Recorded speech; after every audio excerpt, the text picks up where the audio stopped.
হয়তো আপনি এমন একজন মানুষ, হয়তো আপনি খুব বেশি ধার্মিক মানুষ নন এবং পরিবারের বাকি সদস্যদের মতোই জীবনযাপন করতেছেন।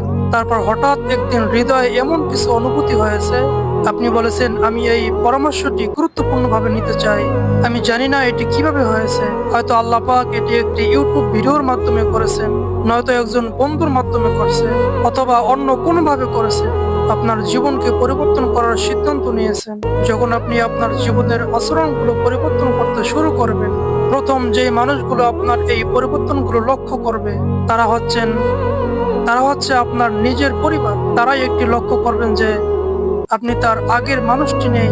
আপনি আগের মতো কথা বলেন না, আগের মতো আচরণ করেন না, আপনি পূর্বের জায়গাগুলোতে আর যান না, আপনার আগের বন্ধুগুলো আর নেই।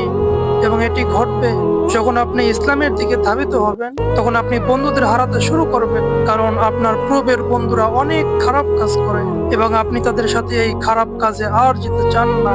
সুতরাং আপনাকে বন্ধু হারানোর এই ব্যাপারটা সহ্য করতে হবে। এই একই সময় আপনার পরিবারও বলবে যে আপনি কিছুটা অদ্ভুত আচরণ করতেছেন। যুবক ছেলেদের প্রতি তার পরিবারের সদস্যরা এটি বলে থাকেন, তোমার মুখে এগুলো কি? তুমি কি শেভ করতে ভুলে গিয়েছো? তোমার হয়েছে কি? এবং যখন মেয়েরা হিজাব পরা শুরু করে, তখন পরিবারের সদস্যরা আকর্ষিত ধাক্কা খায়। আর মনে রাখুন, এটা একটা মুসলিম পরিবার। তারা আপনাকে মাথা থেকে জিনিসটা খুলে ফেলতে বলবে। তারা বলবে, তুমি কি বিয়ের অনুষ্ঠানে এভাবে বোরকা পরে যেতে চাও? তুমি এভাবে গেলে আমি তোমার সাথে গাড়িতে বসতে পারবো না। তুমি আমাদেরকে কি মনে করো? হঠাৎ করে কি তুমি ইসলামের প্রধান মডেল হয়ে গেছো? কে মারা গিয়েছে আর তোমাকে সাহেব বানিয়ে গিয়েছে? মনে আছে তুমি গত বছর কেমন ছিলে? তুমি আর সব পার্টি পশুগুলোর মতোই ছিলে। এখন তুমি নামাজ পড়তে যাবে? সত্যই আমরা জানি যে তুমি সত্যিকারের ভাবে কিরকম ছিলে।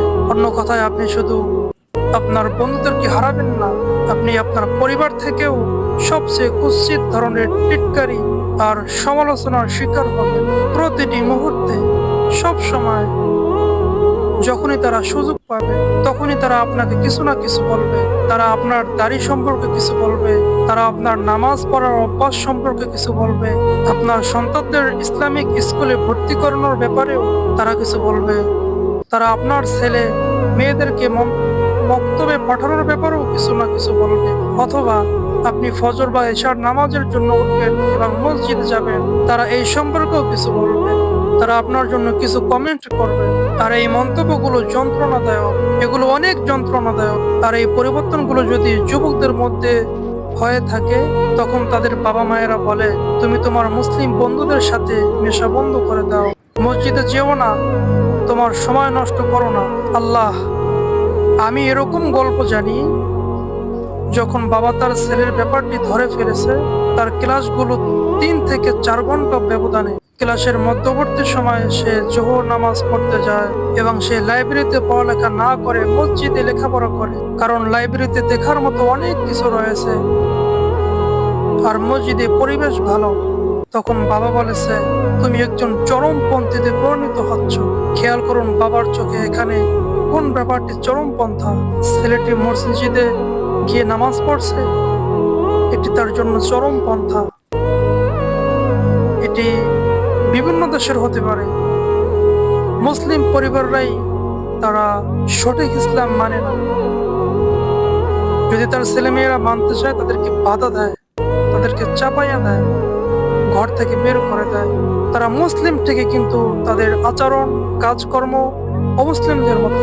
আল্লাহ আমাদের সবাইকে সঠিক ইসলাম বোঝার তৌফিক দান করুন। আমিন।